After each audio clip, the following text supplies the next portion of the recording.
Welcome to Accounting High. This has been just a series of serendipity moments. I just feel like the accidental accountant in a way. For the accounting profession is we need to try and discern who's who in the zoo here. We need to know which game we're playing. There'll always be finite and infinite game players. So how do we know which ones are which? How do we know out of our client base, the firms we're working with?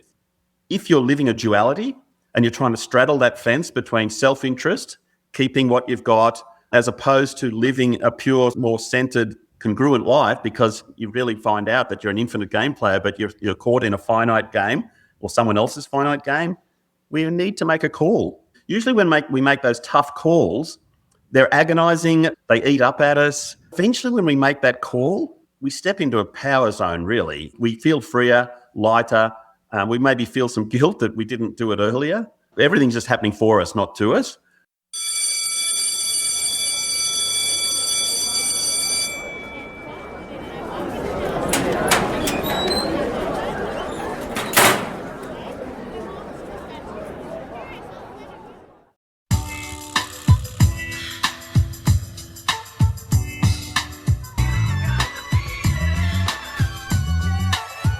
Welcome back to our class. It's the guide. Please take a seat. Step into this unique guidance session. Navigate with me.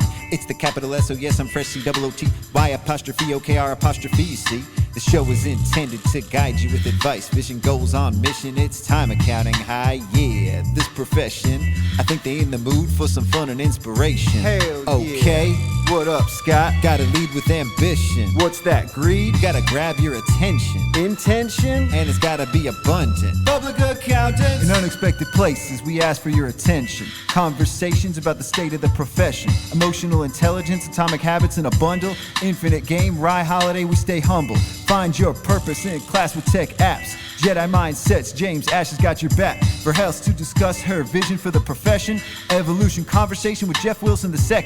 And I'ma continue to put the rap down with impact now. And if you're active listening, mind the imagination gap now. Yeah, Janitor Scott coming to you live from the closet with a bucket and a mop. So find a cozy spot. We all want financial freedom. ACCOUNTINGHIGH. Preach. Putting this course together. Sit back, relax, open your mind. Classes in session. Guidance class at Accounting High. It's guidance class at Accounting High, and it's guidance Monday in Accounting High show. So tune in to the next episode.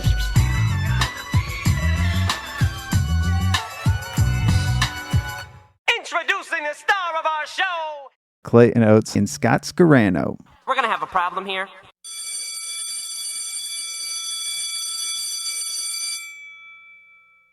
This is Accounting High, and we've got a new guest from on the other side of the globe here. Our 2% of listeners in Australia are going to be pleased that we have Clayton Oates on today. Clayton Oates is recognized as a respected member of the accounting, bookkeeping, and tech community, international accounting, bookkeeping, and tech community. He's well known in the United States. He's well known in Australia. I'm sure people know him in other countries too. I'm sure that you're known in the UK, in South Africa, in all the English-speaking countries. I don't know about the French-speaking countries or the other Spanish. Not that I'm aware of. But the English speakers. Clayton, thank you for making the time. Hey, Scott, great to see you, mate. For coming It's on. Always fantastic to catch up. And yeah, just in the future here, just fractionally, really, but 18 hours, I think, for you guys. So hopefully I can impart or bring the almanac and see what we can work out. The almanac. You're so youthful. Clayton, how old are you at this point? You've been in the game for a while now. I was chatting to someone yesterday that he said, Clayton, you've been around this profession for 5 decades. Well, yeah, I suppose technically, yes. Started out in the 80s. So, whoa, I'm 53, I think, but life 6.0 or 5.3 or whatever we want to call it. So I'm glad just to be upright each day and still kicking. So it's good. You know what, though? Age is a mindset. Totally. And if you allow it to define you, then it is what it is, but you're not that old. I mean, you're in your 50s. You still got a long runway left. One day at a time, isn't it, really? Which is, appreciate that. So the few things I noticed, at least in your journey, is very similar. I mean, you wanted to be an entrepreneur. You were looking for freedom, right? Yep. And I think that's what a lot of people, they get stuck and trapped in their business. They get trapped in the day-to-day, and they lose their freedom when they become business owners because they're a slave to their ambition. They're a slave to growing the business. They're a slave to their clients, or at least they feel like they're a slave and trapped. That's how I used to feel. So, I mean, I'm just talking from my own experience in an accounting firm, especially when you have tax season, when you're, stuck in that day-to-day grind of, I've got to grow. I didn't know what I was chasing. And I don't know if I intentionally just did this, but it's like the segue and the transition in my life from a finite mindset to that infinite mindset. And you see how I segued into that because I think we did have a discussion on the infinite game. Shout out to Simon Sinek. I reread that recently. Yeah, I reread that this year. I read it when it first came out too, because I just follow him. Leaders Eat Last, Start with Why. All of everything that Simon Sinek does seems to just speak to me on a different level. Like he's synthesizing a lot of ideas that have already been around and packaging them into something that's very palatable that I could get behind, like all the way. And there's certain people in the industry that are like that. And I feel like there's a lot of that when you're speaking too. So I'm propping you up here with like the Ron Bakers of our industry, of the, of those thought leaders here. But tell me at least what your thoughts were when you transitioned from, you're working for other people, you intrapreneured your way into business.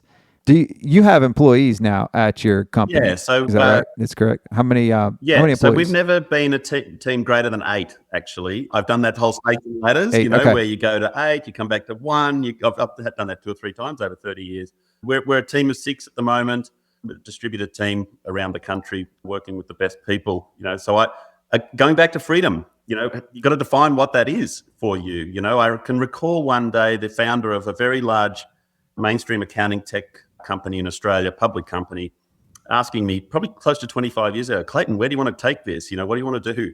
I said, look, I just love to be, I don't want to be the big, I have no ambition to be the public company. I really consciously try to keep the ego in check, although naturally as a human that runs away with us, different times.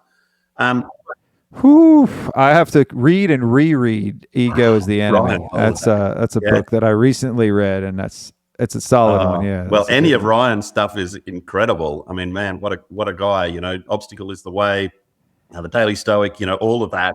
Stillness is key. Oh Yep. Those are the greatest hits. Those are the 3 punches in the gut that like they both take you to a different place and they change your mindset on a lot of Totally. things. Yeah. He's great. So it's that, you've sort of got to work out, well, what does freedom mean to you? I know from an, accounting sort of or a business mindset, we tend to think that is all about a financial piece. It's all about having more. One of the keys I think I've found over time is knowing what is enough as well, and living in the moment, more present. It's when we get ahead of ourselves. And that's not to say we don't set goals and have dreams and so forth, but sometimes we can be just way beyond where we are and we're living out there instead of actually living and staying present. And I know that sounds like a bit of a cliche, but it's so true. And when we come back to that mindset, look, business and life is a mindset. We're all living in our own realities, our own bubbles. Gosh, the last 2 years or 4 years have really proven that in lots of areas. It's about beliefs and what we believe to be true and being congruent, with yourself as well. So look, business for me was a vehicle to enable choices and freedoms. And freedom was really about peace of mind. It was, and in fact, that's what our support program was called right from the start and still is today, our peace of mind program. I saw that today. I was looking on the website. I loved that as the option of one of the services. It just spoke to me. And when you're working with small businesses, and we are one, it's just keeping it real, isn't it? And not getting too far ahead of ourselves. And we've been in a profession industry that's been bombarded with future postulating, and spin around the future and all of this, and trying to get us out there to really probably disrupt our present and our center. And a lot of people have done a pretty good job of doing that to us. So it's probably up to us to reclaim the moment and reclaim the present in a lot of respects as well, is why those things speak to us, I think, as people. But you touched on the finite and infinite game. For me, that piece, I just had this underlying core philosophy, and I think this is universal, although I've discovered that a lot of people mask it or maybe it's not universal. Maybe there just are these two types of game players, and we'll talk about that. But you've got to find your arena that is where your tribe is and where the people that actually have that same center and core hang out, and that's part of the game.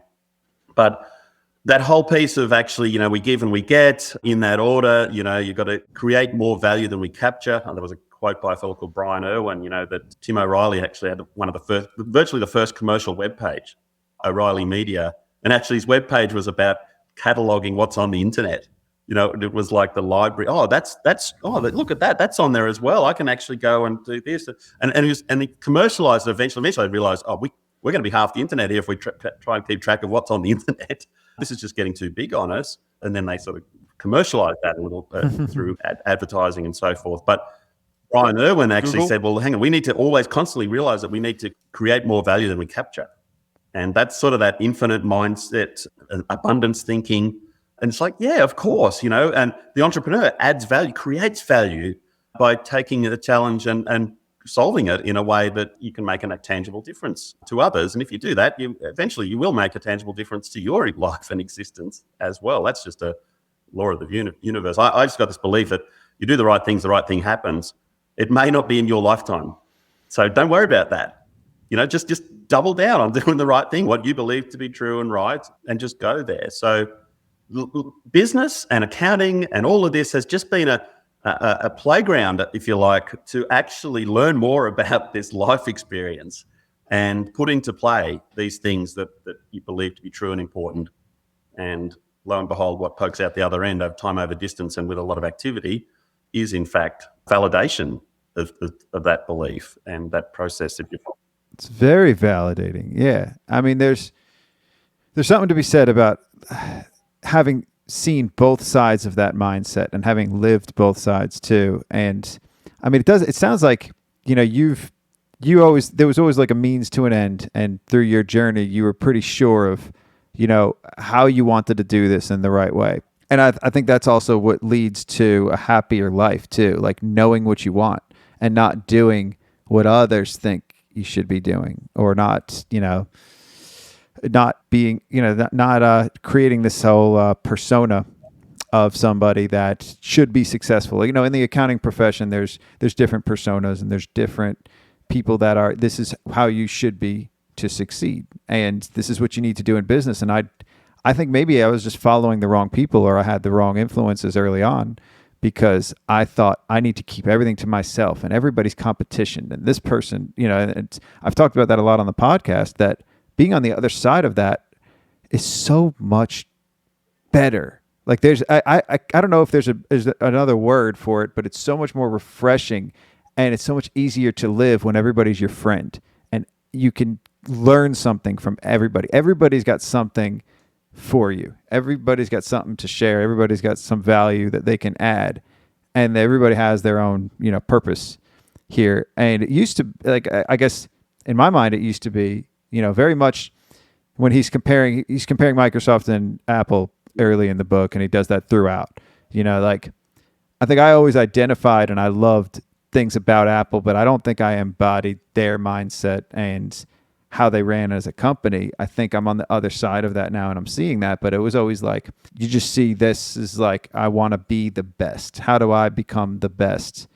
And everybody else, I know I was at the peak of Mount Stupid early days too. And it was a journey to get, right? Like it was a journey to get to the other side of that. And then you had to travel through the valley of despair to be in what I'm calling is like the plateau of peace, almost. Like that's what I think I'm leveled off at. I'm pretty good there. But with that, you're focused more on your systems and improving on yourself. And I don't know, like I feel like that's kind of what you're doing. That's like your journey that you're on. Are you marching towards something? Yeah, marching towards right now. I think that's how I feel about this in terms of, it's interesting to talk about these peaks and troughs and valleys, and, Sure. That's actually part of the life experience, isn't it? There's a great book, actually, The Second Mountain by David Brooks. Hugh Jackman, actually. I love that book. I brought that book up on our second episode. It's awesome that you just said it. I brought that up to Liz Mason, actually, because she's got High Rock, and I asked her what's her next journey. Like, what mountain is she climbing now? And I was trying to bring up the second mountain. So, yeah, keep going. That's awesome. Well, you're spot on. It's meant a lot to me, because we're going to have, look, we set out on a journey and we think this is the mountain we want to climb. And when I get X and Y and Z, it's going to happen. We've got this formula that we believe is going to be just an outcome based, and that's it. And when I get that, I'll have this and I'll feel this and so forth. And, beyond that, and it may be perceived to be incredible success from an outside lens looking in, but you feel like, is this all there is? Is this like, what the heck? Is it the next one that I need to climb that I'll feel in a certain way? And highly likely you'll have this valley beyond that mountain, even if, and I know this was my case, I felt as though, oh, wow, those goals and dreams actually came true. And then it's like life just gives you a sort of an uppercut and says, hey, hang on, there's this journey that you're on here, and you end up in this deep, deep valley, which is actually part of, it's happening for you, not to you.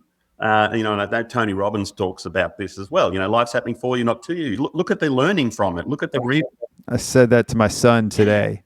I told him that today. We went to the library. But it's exactly what I said to him today. I didn't quote Tony Robbins, but I said, this is for you. This isn't it's hard for kids to get that, though. But it was hard for me to get that. It was really hard for me to get that most of my life. Yeah. And look, and then, beyond that valley, there's another mountain, but it's not the mountain you've just climbed, so it's a different thing. Look, people would say an awakening, an awareness, a consciousness, whatever sort of a piece you want to put on that, enlightenment, all those sorts of things actually, I think, play out in here.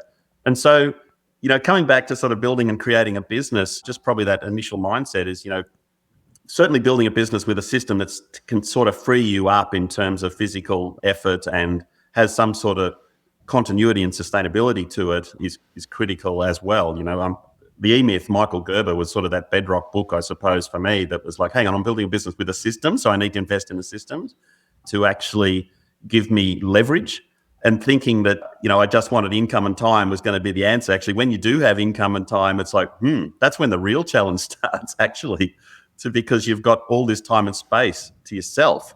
And you will either tear yourself down or you'll work out ways to sort of rebuild yourself back up. So a lot of it's numbing, I think. Business can be a numbing mechanism. It's like, we're wearing masks, but we also have this addiction to continued expansion, continued growth, and growth for the sake of just growth itself without actually thinking, well, growth, what does growth equal? Does it equal serving more people? What if you're just an incredible bookkeeper, a great accountant? Why hide your talents? There's a way to actually share that with more people. Look what the internet's done, one to many. You're doing this through your podcasts, and actually you're touching people's lives through what you're doing and who you're bringing on and your insights to your life and journey. You're setting that out, more than you'll connect with more people than you ever knew, than you will know through just this medium. So, you're actually a living example of that, of creating and activating and sharing just through this small piece of what you're doing.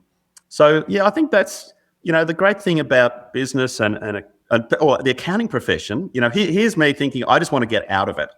In fact, what it's done to me, and this has been just a series of serendipity moments. I just feel like the accidental accountant in a way. I still hold my accounting to qualifications and so forth, but I'm not the accountant. I'm not the bookkeeper. I set up and support small businesses and bookkeepers and accountants in those systems.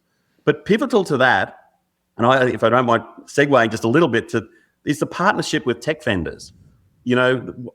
I started out QA to actually support small to medium-sized businesses, and it's evolved more to accountants and bookkeepers as well. But pivotal to that is we needed to have great partnership, which I wanted to feel as though it was a lifelong partnership, but we're in this for life. We're sort of lifers in what we're doing. Not that you stay in this game forever, but you've got a lifelong forever mindset. And that is the infinite game mindset. And whereas, and just for people that aren't aware, infinite finite games, go read the book, right? Totally immerse yourself. That is a workbook that's just be studied, The Infinite Game with Simon Sinek. But even before that, James Cass actually wrote a book in the 80s called Finite and Infinite Games.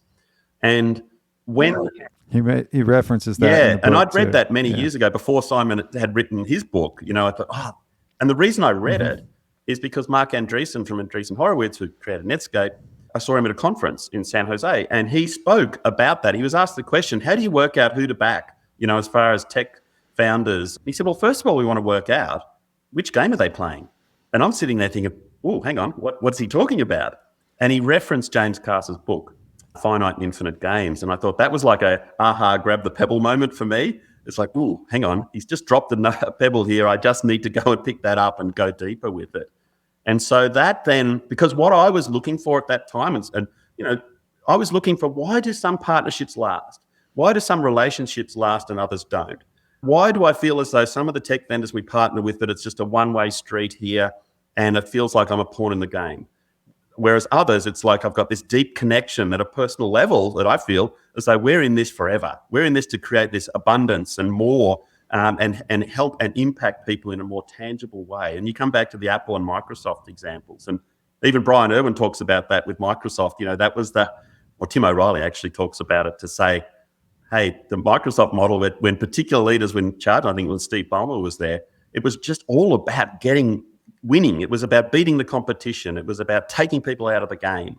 And that's the finite game. So the finite game, the purpose of a finite game in a very simple form is to actually end the game. And you end the game by beating the competition, dominating and just making people run out of oxygen, basically, outlasting them, those sorts of strategies to actually, and you don't want more entrants to the game. This is my game. I'm going to win and own this. Whereas the infinite game, which I think most of the accounting profession is, and we've got 500 years worth of history here, is that we are infinite game players. And so the purpose of an infinite game is actually to continue playing the game. How can we bring more people into this? It's not a zero-sum game. It's actually a game of abundance. It's a multiplier that actually occurs. And so there are these two games in town. And so if you've had a situation where you're feeling as though you're partnering with I'll use tech vendors because I've had the most experience with partnering with lots of vendors for over 30 years. And by the way, we chose multiple vendors right from the start of our business because I felt as though I needed to de-risk our strategy here. I couldn't just go all in with one vendor. I needed to choose multiple. We needed to sort of know three, also beware of three, know two, master one, I suppose is the 3-2-1 rule that I sort of adopted. Because what if that relationship completely falls apart? What if that vendor does something that's totally incongruent with my core values? A lot of people, that does happen, right? And they feel trapped. They feel as though, oh, I can't give this up now. It's like what's the example? The monkey with the hand in the bottle. How do you catch the monkey? Put the food in the bottle and the hand in there and it just stays in there because I must keep what I've got. It doesn't let go, yeah. And it's like, whoa, hang on. But if you've got several bottles going on here, it's like, oh, I can just go back over there. It's like putting all of our thinking that I've got, I just need to. It's like a scarcity versus abundant. Yeah. And we tend to just hang on to that little piece that we've got, that little morsel that's been chucked at us to live a settle for life, as opposed to that whole playground over there of abundance and infinite sort of game players. And it's not just being in the infinite game ourselves, it's actually what we benefit from being in with our people, the tribe that's like, whoa, that energy that I feel and get, and live events are a bit like that for me, although we push it pretty hard and I'm getting older, but it's just that feeling of like, wow, I'm connected here with people that actually get it and we're on the same game. And I don't care if that finite game's happening over there. Good luck to them. That's their thing. That's their shtick. I'm actually want to make sure that I've gone through the right turnstile to the. Well, when they're done, you'll still be playing. Yeah. And in fairness to them, and it is a bit of an us and them, and we need to understand that's their deal. They want to finish that game. Now, I don't know if people ever transition from being a finite game player to being an infinite game player. I know so maybe these two games just naturally exist. I'm saying that I transitioned. Like I think that I was playing a finite game with my life, with myself. Like I had to get to this next one, to do this, and it was always about reaching an end. And now it's a marathon. And even marathons have to end. Were you an infinite game player that was just trapped in a finite field? I think so. I think that's another thing to touch on. I also feel like right now I'm looking into a mirror of my future, right? Like you're giving me the greatest hits of the books that are on my bookshelf behind me. Like everything that you're laying out there when you said the E-Myth, like there's a lot of this where it's like I can just hand over the mic to you and I'm not going to come on, and you'll probably say the same to I would. The wisdom of the crown on this show. You know, the wisdom that's contained in. I mean, I just finished a book this morning. I picked it up 4 days ago. I'm not usually a fast reader. I do still listen to a lot of Audible these days, but if I love the Audible, I'll buy the book because I want the library. I want the tangible. Me too. I want the tangible. This I'm holding up Infinite Game right here, and I haven't actually I haven't read the physical pages. I've listened to the book twice, totally. But I wanted to sit down and do the pages. Now I did pick up a new habit of reading at least 2 pages of a physical book a day. And so I am getting through more books, but it's, one of the habits that I'm tracking every day. And that's awesome. One I'm reading right now is Think Like a Monk. Well, I just finished this morning. Reading. You'll know, I mean, the book's, 25 years old, and I'd had it on my list forever, to read. The Monk Who Sold His Ferrari. I just finished it. Called Robin Sharma, 5 a.m. Club, I feel like I've heard that one before, but I forgot. Like I didn't even know who about it again, so I'm going to write that down now. And a lot of the stuff that we're talking about is in that book, So he's like a collector, a curator of wisdom of thousands of years, effectively, that's put it into this sort of mode that it's like resonates when you're reading it. Oh yeah, like a lot of this stuff. You think, well, yeah, I've heard of that, or I knew of that, or well, to know and not to do is not to know. That sort of piece is important as well. We think we know a lot of things, but we're actually not doing it. We're not taking that action. So even just that reading of 15, 20 minutes, half an hour, it's habit stacking, really, isn't it? You're not trying to get rid of the old habit. You're not breaking the old habit. You're actually creating new ones, and the old ones soon sort of falls away in the distance. There's a lot of power in habits. Yeah, James Clear, what a guy, in terms of that atomic habit. I call him the habit god. That's what incredible. I mean, I've sort of then gone a little deeper and further back, and I know through Tim Ferris with his, just digging into the Stoic philosophy piece, which is where a lot of Ryan Holiday stuff sort of then really gives us practical use case stuff to apply. Absolutely. And even back to, Letters from a Stoic by Seneca and Marcus Aurelius Meditations and Epictetus and, those sorts of foundational books that a lot of these guys reference to, over, and these were written thousands of years ago. It's like, oh my gosh. One of the phrases I always used in lots of presentations that I do is success is when opportunity meets preparedness, and I mean, written in Seneca's Letters from a Stoic is that phrase that was written in the 1st century, or luck when opportunity meets preparedness. And here I'm thinking it was a new age sort of, how to get more out of life type quote. I mean, yeah, it is, but it actually was written more than 2,000 years ago. And here's the book that references it. Well, that's amazing. Like everything is very cyclical too. I think generations tend to be pretty cyclical. Like it passes on from generation, skips over a generation, and then different generations have different mindsets too. And I think we're seeing that changing of the guards, so to speak, happening between generations in worldly. I mean, I think in the United States for sure, we're seeing that with boomers, and I guess there's a series of generations, but they always highlight the oldest and the youngest whenever it's talking points, right? But there's that whole infinite game mindset of generation. Like we're changing this not for this quarter, not for this fiscal.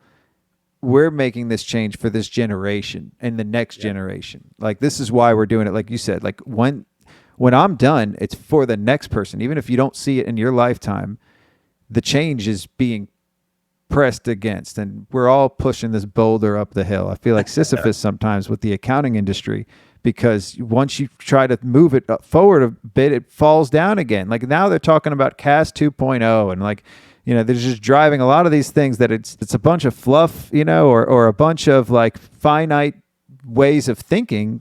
And we're getting like, to a degree, a lot of the publications and everything that's being pushed to us, I don't necessarily agree with. And I don't know how to speak out on that because I don't really know. I don't think it's my place to say that you should be doing, like you said, like I think that we're always going to have this world of 2 different mindsets at play. And whether you're a finite player or an infinite player, we can all get along. We can all totally. And I don't think the finite players get along with us, though. I don't think they choose to get along with us. They don't like us. I think that's the thing that I've sort of had some epiphany or realization around, is that instead of trying to change their game and change the rules of their game, get in your game, And so the thing there is it's clean air. And I think the word earlier that sort of came to me was when we're talking about you just feel lighter. You just feel a lot lighter. And look, many of us will know times when we felt like this and couldn't quite articulate, well, what's the recipe for that? But it's highly likely that, I suppose why I was looking at finite and infinite games, for me, it actually created a lens to look through as to bring some reasoning as to why have these things fallen apart in the past. And for us, we've always dealt with multiple vendors, as I said. If one of them sort of performs some sort of act or it comes a realization to us that, oh my gosh, they're actually in it. Look, the self-interest lives, right, in all of us, but they're in it for the purposes to go through me to get to my clients, or their behavior is untrustworthy. There's an ethical base issue here. And you see a lot of companies, they can talk the talk, right? They have it on their wall. We're about values, integrity, all these, phrases. I don't care. Your actions speak so loudly, I cannot hear your words. And so when we see things that are incongruent with us at our core value, we need to make a call. We don't necessarily need to go and beat that person up and try and force something down their throat that they're just never going to get because they're just in a different game. But we have a choice.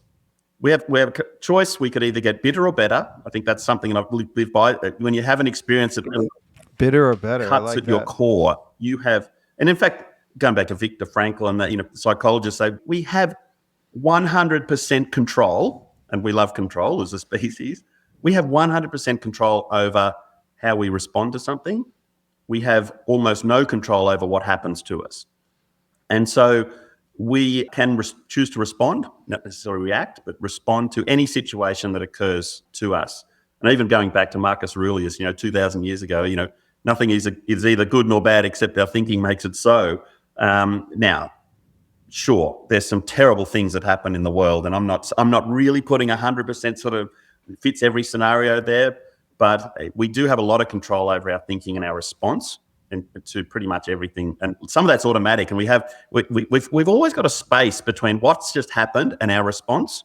What we tend to have done over a long time is actually reduce that space so it almost seems automatic. And one of the keys is to expand the space, between an action or something that's occurred and our actual response to it. And now the natural response is to get very defensive when something happens to you that's unmet expectations or misaligned with us as our core value. And so, for example, if a software vendor suddenly breaks your partnership agreement, or they break pricing on you that you thought was set for life, if they then see that your client data is in fact their data and really the client is renting their data through a software subscription. Oh my, really? Are they doing that? I mean, let's ask these questions. If you see a situation where you've brought something up and you've then been gaslighted because that document or that video has been removed from the internet by a software vendor that actually validates and vindicates what you're trying to bring to their attention. Every single one of those, your client base that you've built, let's say you're recommending software and you're selling software to a client, that vendor turns around and takes your entire client base and gives it to a competitor to you because they no longer want to partner with you. Every single one of those things has actually happened, right? And it's actually happened to us in the last 20 years. So I see a lot of people get incredibly bitter. They pivot. They go, all right, and nothing wrong with pivoting, but they say, oh, that vendor doesn't love me anymore. This one does. And so, okay, that may be the case, but be conscious. Are you going into another finite game, or are you entering the arena of the infinite game players? Now, I'm not lumping all vendors in one game here. They're the same as everyone else. Some will play the finite game, and it's about winning and control and dominance and going through the profession to actually get a transaction occurring. And others will be relationship-based. Forever mindset. How can we make this better? How can we create something that was never created before? Think of like an Apple, a Steve Jobs sort of mindset, as opposed to a Steve Ballmer or even maybe Gates early on. He's certainly reputedly, I don't know him, but reputedly to be a very tough person to deal with and very centric on winning. So instead of creating value, bringing more value to the world that didn't exist before. So we have those choices. One of the things I think at the moment for the accounting profession is we need to try and discern who's playing which game. We need to know which game we're playing, so we've got alignment there. And I think the reality is there'll always be finite and infinite game players. So how do we know which ones are which? How do we know out of our client base? How do we know out of the firms we're working with? Should we move firms because that firm is a finite game player, but there are an infinite game players out there? Because the reality is, if you're living a duality and you're trying to straddle that fence between self-interest, keeping what you've got, as opposed to living a pure sort of more centered, congruent life, because you really find out that you're an infinite game player, but you're caught in a finite game or someone else's finite game, we need to make a call eventually. And usually when we make those tough calls, they're agonizing. Sometimes we defer them for years. They eat up at us. But eventually when we make that call, we step into a power zone, really.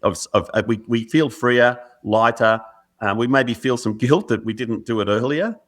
But I think everything sort of happens everything's just happening for us, not to us.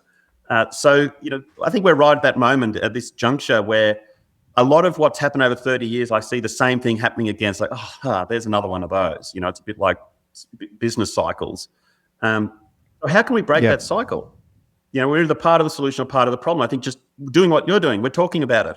We're starting there, right? We're bringing awareness, because there are a lot of people that feel as though, particularly in the accounting profession or bookkeeping profession, I hear them, there's a lot of solopreneurs, a lot of small business operators that just feel like a pawn in the game. I have no control. I have no influence over what's being dealt to me. So how could it's almost like a divide and conquer that's happened in the software space. I've seen large-scale tech vendors basically build a channel, and there's nothing wrong with being a channel to market unless you don't know that you are, because one day you'll wake up and realize, oh, hang on, I was a transactional channel piece here that was created by someone else. Or is this pure partnership? Is this relationship-based? Is this abundance thinking? Is this actually based on innovation and bringing something to a community, being our small business owners and operators that never exist before? Are we part of a brighter future, or are we just trying to carve out and get our piece of this pie that has an endpoint and a zero-sum game associated with it? No pun intended, zero sum. No pun intended, zero sum, because I was just about to say Zero changed my life, because I feel like they have embodied that and taught that, and it bled into me through a lot of my connections through Zero. So what are the signs? What are the questions you can ask yourself? What are the questions you can ask them to determine or put your own prescriptive measure on them as a vendor or as a partner or as an employee or as a person? How can you tell if somebody's playing that finite game? Yeah, it's a great question. And I'm still working on trying to, is there the definitive checklist on this? Now, when I went back, that would be dope if there was. Maybe we should put one together. I think that's part of it. Stay tuned. I mean, that's when I first started QA business and we interviewed multiple vendors, I said to the firm, listen, we need multiple vendors here, because we're actually going to commit to creating a business that serves small to medium and size businesses. And people aren't, one piece of software isn't going to solve every challenge for every business in this space. And obviously some will need to move on to ERP or large enterprise type software, which we weren't going to play in that space. The partners sort of initially said, perhaps partner with the biggest, who's got the biggest market share, because that's where the clients are. And my immediate pushback on that was, hang on, that might be at the moment. The world changes pretty quickly in tech. Even in the 90s, we could see that was the case. There was around 50 vendors. So I had to work out who's who in the zoo here in accounting software. There's not a... Who's who in the zoo? And what do they do? So I need to ask questions that could give me some comfort that I've done my due diligence in terms of what is the outcome that I want here.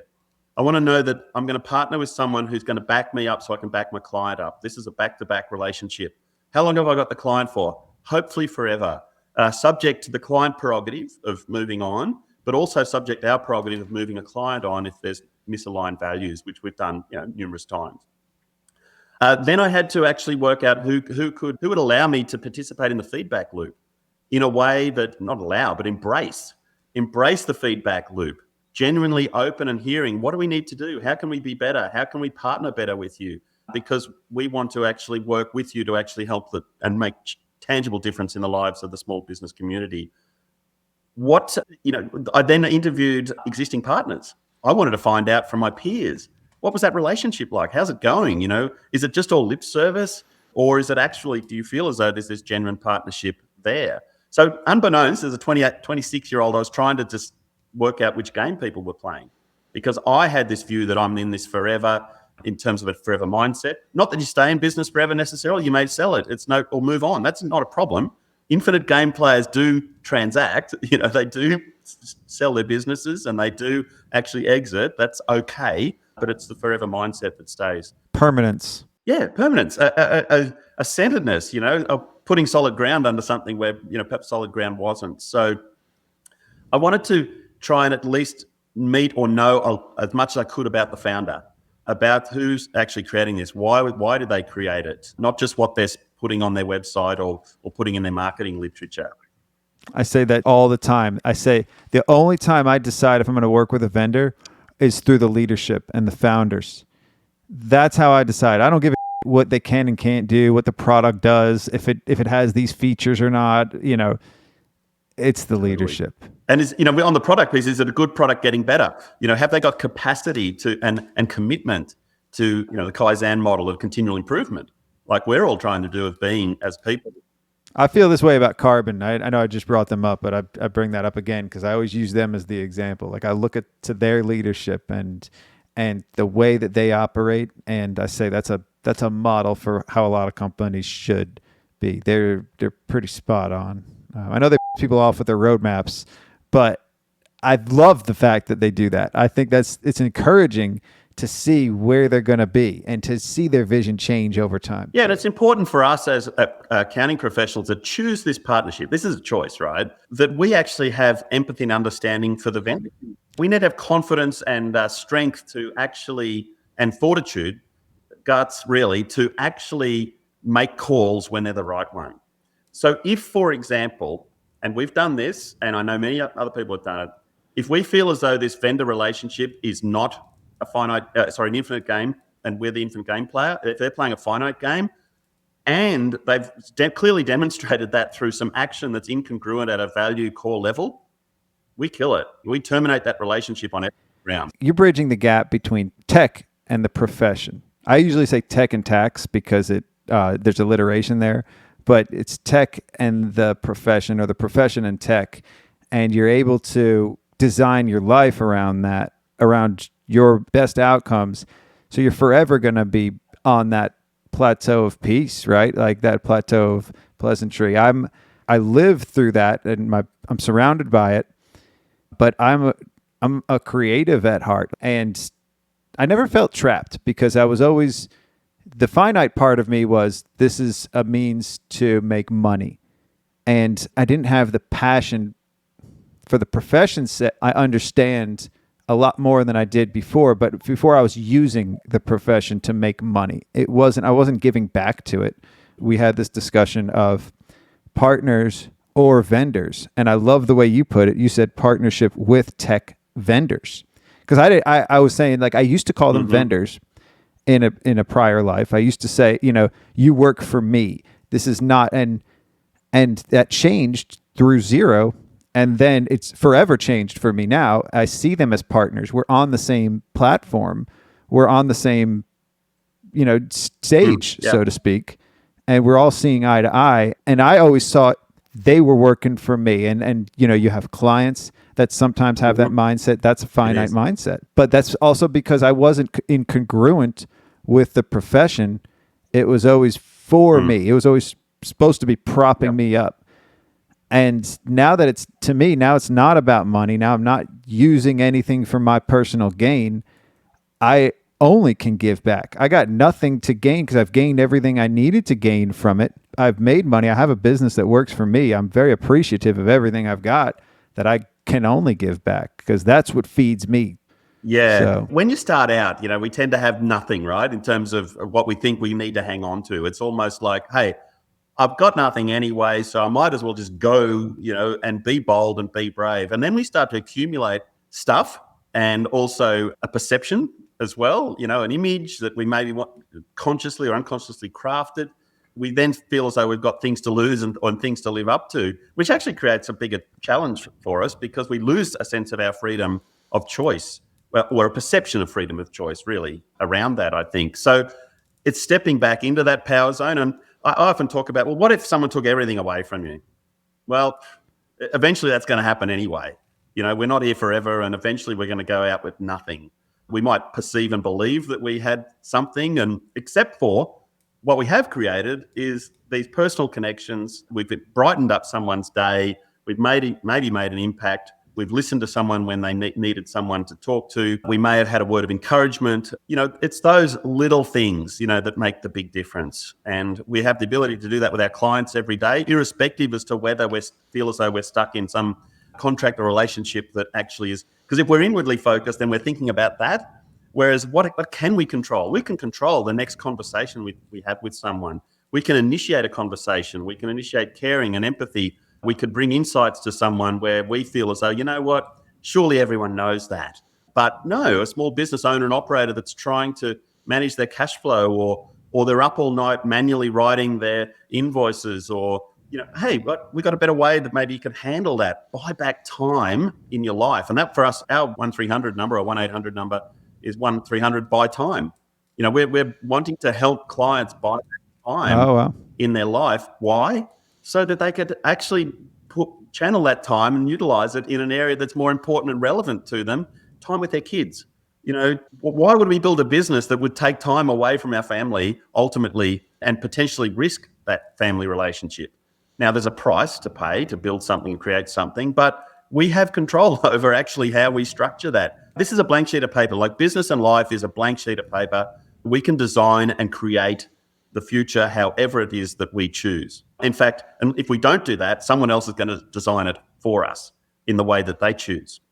And so that's the thing I think we need to get back to and go, okay, right, I do have power here. Everybody's marching toward the beat of their drum. Some people are playing the finite game. Some people are playing the infinite game. But, when you're playing your own infinite game, the only person that you're playing against is yourself. Totally. And you're going to better yourself. And you can be better tomorrow than you were today. Every day we can have these incremental gains.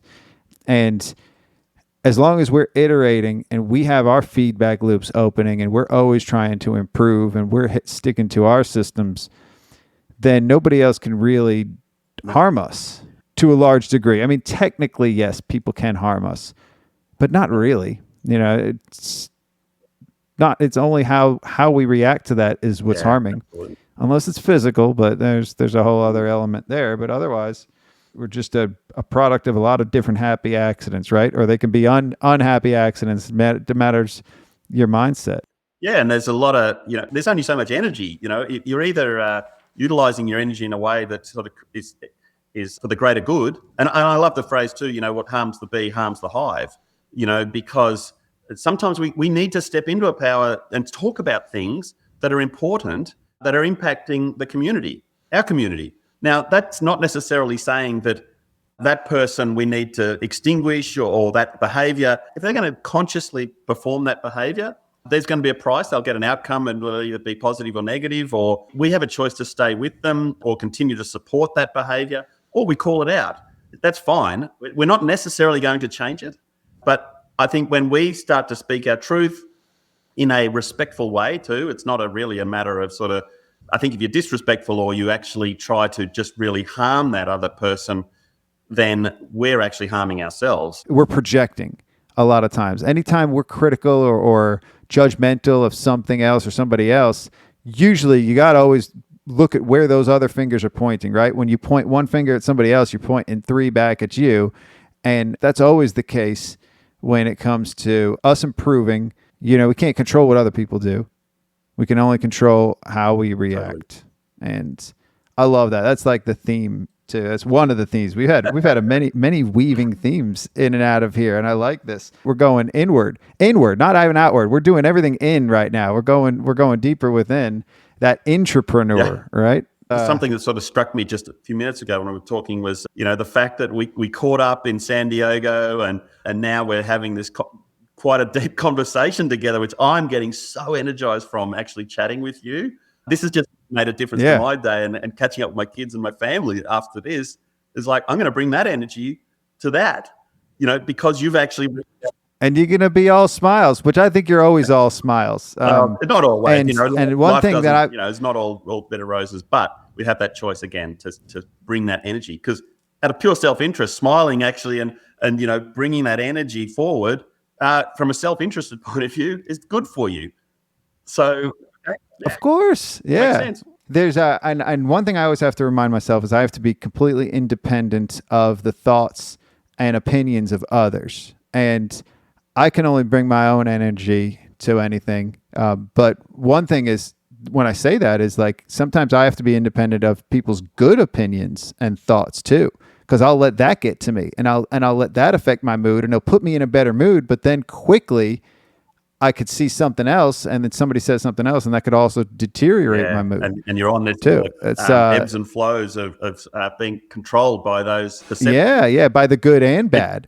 So I'm trying to be indifferent to that. That's one thing I'm trying to learn. But I really get energized from these conversations, and talking with the right people and hitting the right chords of a conversation really brings out the best in me in other ways too. I can recall vividly, this is more than 20 years ago, saying, well, I just like to be admired and respected. Now, that sounded like a great thing at the time. And I suppose what I was saying to myself was, I just want to live a true life and be a good human. And then I think naturally from that, people sort of see and respect you from that. Now, what I've learned since, I suppose, though, is, hang on, those two things, admired and respected, are, again, out of my control.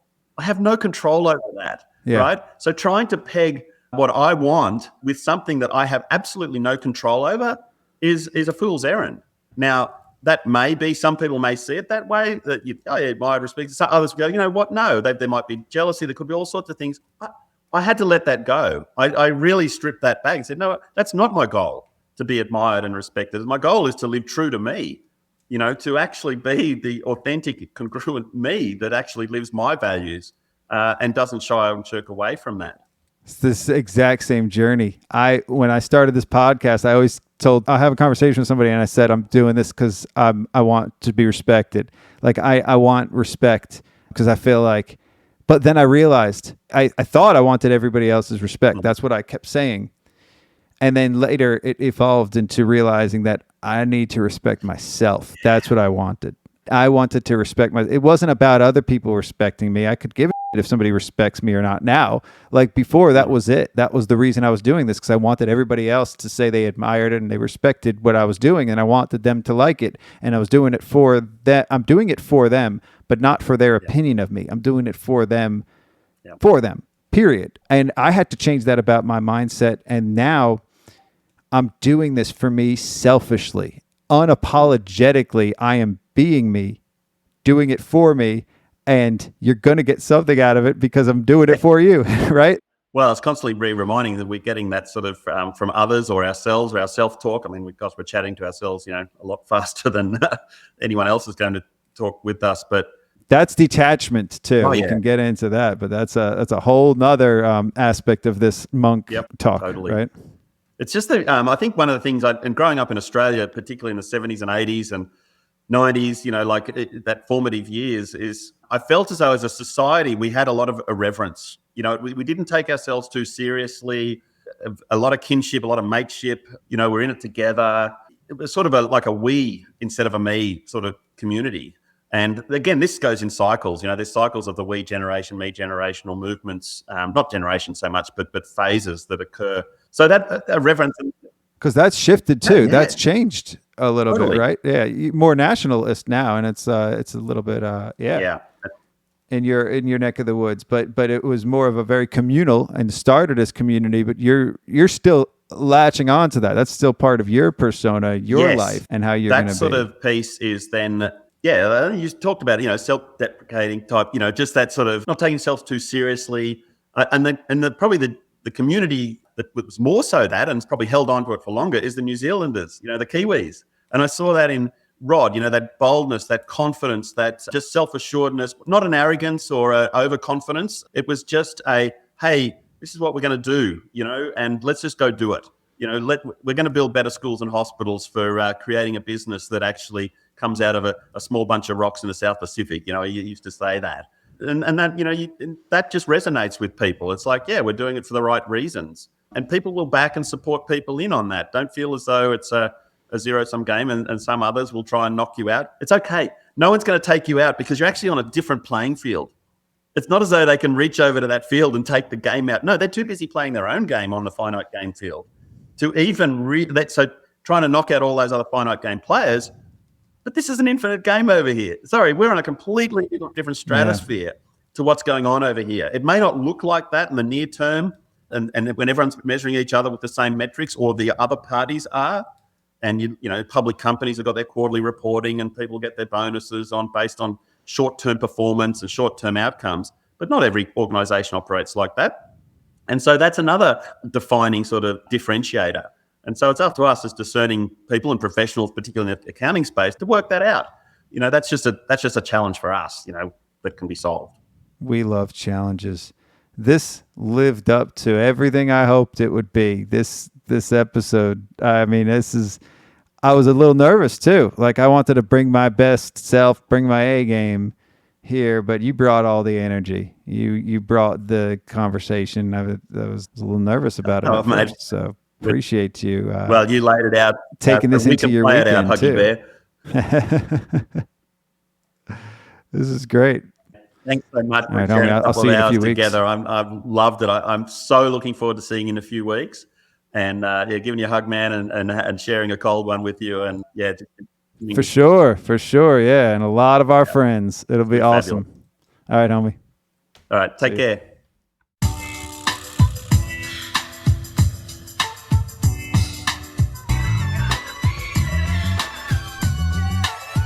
Welcome back to our class. It's the guide. Please take a seat. Step into this unique guidance session. Navigate with me. It's the capital S. Oh yes, I'm fresh. C-O-O-T. Y apostrophe O-K-R apostrophe. You see, the show is intended to guide you with advice. Vision goes on mission. It's time accounting high. Yeah, this profession, I think they in the mood for some fun and inspiration. Hell yeah. Okay.